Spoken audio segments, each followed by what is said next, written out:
You guys might be laughing at Pete Hegseth and what he said in front of all the military leaders that were flown in from around the world on our dime, wrapping up his intimidation in woke terminology, no more beardos and all that kind of stuff.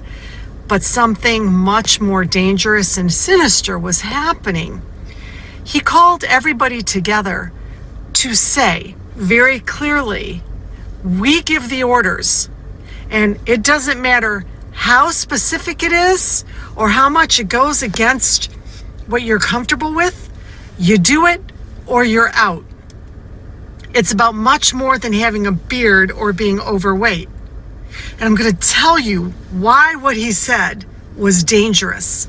Because at the same time, not by coincidence, Donald Trump was giving a rambling press conference where he was urging the military, suggesting that the military use U.S. cities to train military men and women against American citizens, to use American cities as a training ground. They are preparing the military for the next orders over the next couple of years.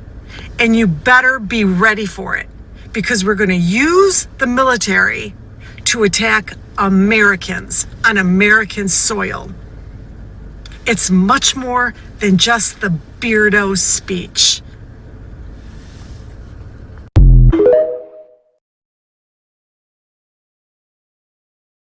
You guys.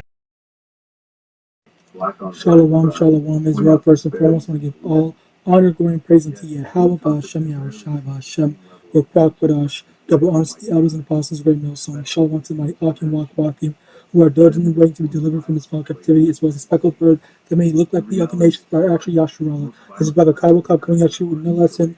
Today's lesson, I want to talk about this whole issue with the pride of these devils. I had watched, I was wondering like, what the hell is she talking about? But I watched some of the actual speech. Clearly, see, I'm at 20 minutes. It's not really much. Most of the thing that I just heard, it's basically half of what she said, but I didn't get to hear any of the stuff where, we're gonna station people, we're gonna station military in what's it called, in cities and stuff like that to train people. I didn't hear that yet, but I'm not gonna listen to the rest of it. But the first part, this one thing that I did hear that was like very big was like he said that we should not have leaders or people in the military that is overweight and stuff like that. When isn't Donald, isn't DJT overweight? Isn't he like 230 or something? He's fat, all right? He's fat. So it's like this dude is literally saying this stuff while actively his freaking president fits the description. So I don't know, like what is he talking about? All right. Anyway, with that being said, the thing about this is how the main thing that I actually want to get into was the pride, because you have this dude basically parading and talking about how, and so you see with how he's talking and how he's moving around, like he is very proud of himself and his people. And there was one thing that I absolutely despised listening to, which was how he was talking about how we, being the strongest people, we need to maintain peace. When the fact of the matter is, and the reality of it is that he is the one that's perpetuating peace.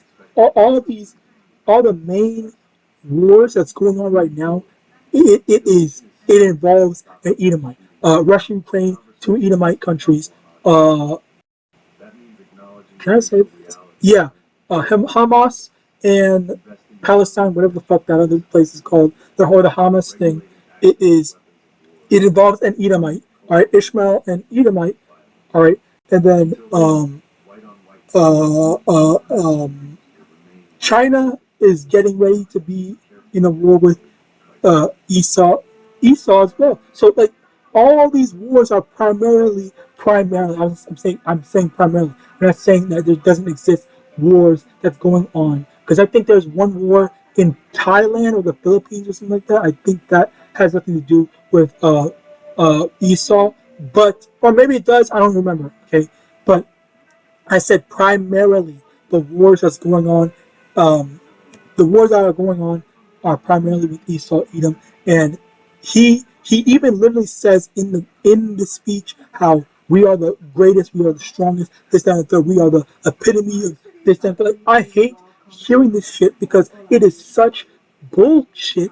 Because it's not, well, technically yes, it is true, and that's biblical prophecy. The Lord would allow uh, Esau to be in the position that he's in. Which actually, let's get this to kind of get this. Romans chapter 13, verse 1, let every soul be subject unto the higher power, for there is no power but of Yahweh. The powers that are ordained that be ordained of Yahweh. Whoso therefore resist the powers, the ordinance of Yahweh, and they that resist shall receive to themselves damnation. So basically, to sum this up, the reality of this is that Esau is in power because the Lord Yahawadah gave Esau that position of power to be in. All right. So technically, yes, Esau is in power right now, but at the same time, the Lord is the one that is ultimately at the in the backseat, okay, controlling Esau, Edom, as well as soon to you take Esau out of that position of power. Okay, this is like borrowed time, borrowed position of power, uh, borrowed authority, I guess that's the best term to use. All right, where Esau knows that his time is coming to an end. So okay, Esau knows that his time is coming to an end, and that he's trying to extend his time by doing whatever he can, pushing out his plans and whatnot. But in actuality, he can't extend it. He's going to be taken out of power. All right, he's going to be destroyed. All right. So with that being said, you know, the thing about this is that how um, fuck it. The thing about that is with Esau's pride, he's going to be taken down and brought low. Let me actually get that in Proverbs chapter 16, verse 18. Pride goeth before destruction, and the haughty spirit before a fall. Okay, Esau is living it up now, but it's temporary. All right, it's not permanent because Yahawashi has to set the record straight. Yahawashi has to make things right. Yahawashi has to actually come into power and um, uh, fix the ordinances to that of righteousness and to put an end to the wickedness that's being ruled right now. Okay, because so many people are sick and tired of Esau, Edom, constantly destroying and being wicked. Esau, so many people hate that, and we're waiting for the day that Yahweh, we're waiting for the day. Oh wow, that's actually smart. We're waiting for the day that Yahweh Shai puts an end to things. All right. Now, also another thing, yeah, I, as I said before, pride goeth before, as we read in Proverbs 16:18, pride goeth before destruction, and Esau is the most proud. All right. Yeah. What do you have those freaking Pride Month? When is Pride Month, by the way?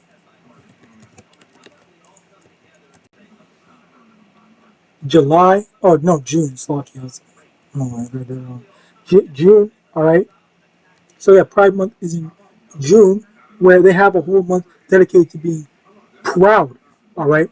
Obviously, it's in that specific way, but uh, Babylonian pride is not lost on them either. All right, where they just completely disregard the fact that they've done so many terrible atrocities, but they're still going to say, "Oh, we're still the best. We're still the greatest. We're still the most moral. We're still the most upstanding." Well, that's incredibly hypocritical. All right, and factually incorrect. Now, let me also try to remember where the hell this is. I want to get some context.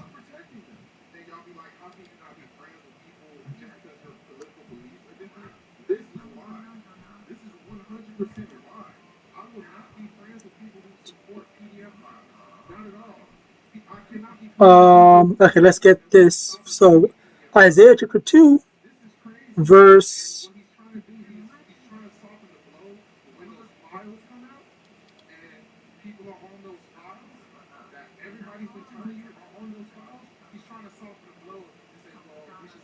I want to get to the point, so let's just read down at verse 8. Oh, actually, you know what's funny? I just recently watched the movie yesterday, Dogma. All right, and you know what's fun?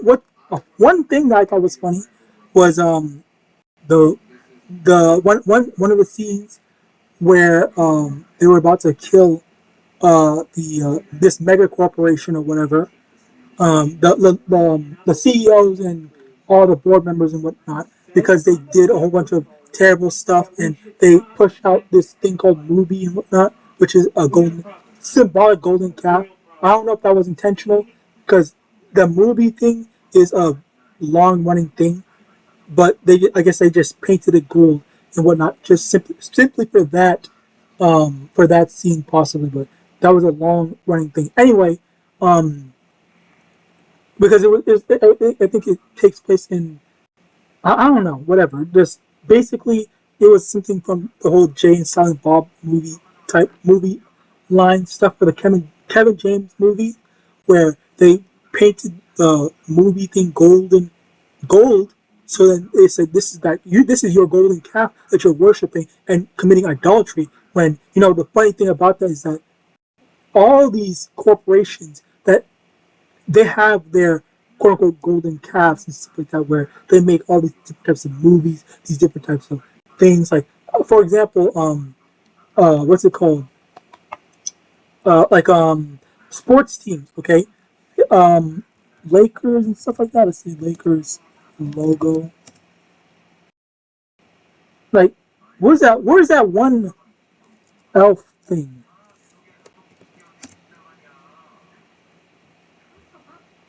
Basketball team with elf.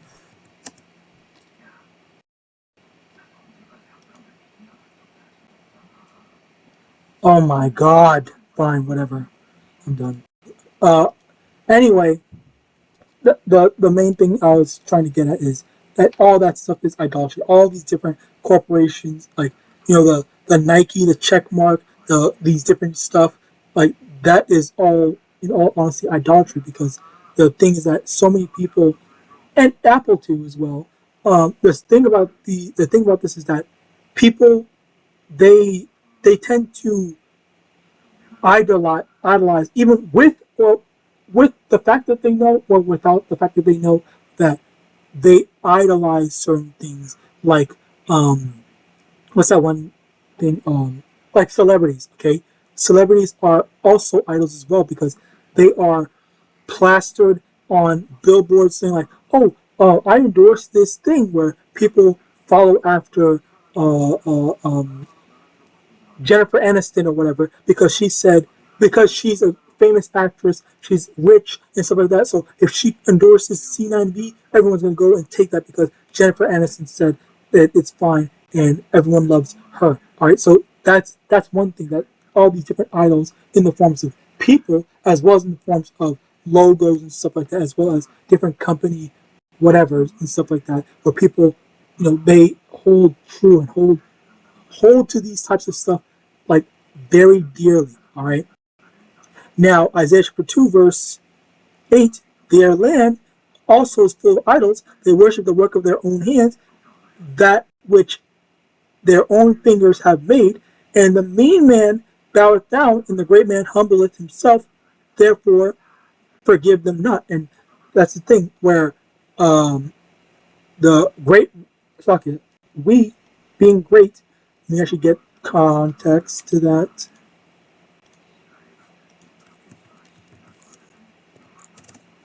In Ecclesiastes chapter 10, verse 7, I have seen servants upon horses and princes walking as servants upon the earth, where the great men, supposed to be the Israelites, okay, the princes, okay, they're walking as servants, they're being humbled, and the opposite is happening where the servants are being exalted on the horses, all right? And that's the thing where the great man has to humble himself down because, we might say, oh, I should be able to do this, or I should be able to have my own freedom to my own thing, but you can't simply because the laws are wicked in this society. Verse 10, enter into the rock and hide thee in the dust and for fear of the Lord and for the glory of his majesty. The lofty looks of men shall be humbled, and the haughtiness of men shall be bowed down, and the Lord alone shall be exalted in that day. And basically, when Yahawadah returns, then the Lord's going to humble these proud, for no reason, devils that are pushing out their wicked agenda. All right. Now, where was the one verse I was looking for? I think that's it then. With that, okay. So moving on, Obadiah chapter 1, verse 3, the pride of thine heart hath deceived thee, thou that dwellest in the clefts of the rock, whose habitation is high, that saith in his heart, who shall bring me down to the ground? Basically, and that was the thing which, not necessarily verbatim what he said, but kind of basically what he said, where we are so great, who's going to take us down? Who's going to beat us? Who's going to stop us from doing whatever the hell we want? And that type of pride is why they're going to be destroyed. Okay, their whole society is based off of their pride and being able to and self-righteousness and being able to do whatever they want and no one can correct them. And that's the thing where like think about it like this: if you have some dude that's just super strong and you're telling him, hey, you're not allowed to hit people for no reason, well, he's going to say, well, who's going to stop me? All right, who's going to tell me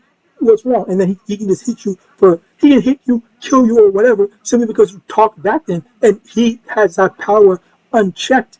All right, so as a result of that, that's basically what Esau is, where he's so proud.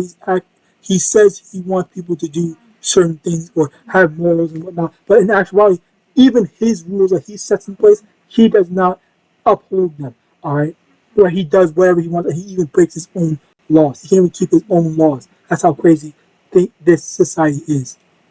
Joel chapter 3, verse 10, beat your plowshares into swords and putting hooks into spears, let the weak say, I'm strong. And that's what we're seeing right now. You have these other countries like BRICS. BRICS is, I think, was made specifically, don't quote me on that, but I'm pretty sure BRICS was made specifically to be against Babylon. And I think it's filled with Brazil, BRICS countries. Brazil, Russia, India, China, South Africa, which that's insane, I'm not gonna lie. Egypt, Ethiopia, Indonesia, Iran, Saudi Arabia, and United Arab Emirates. Now let me actually get this. Was BRICS made to be against America?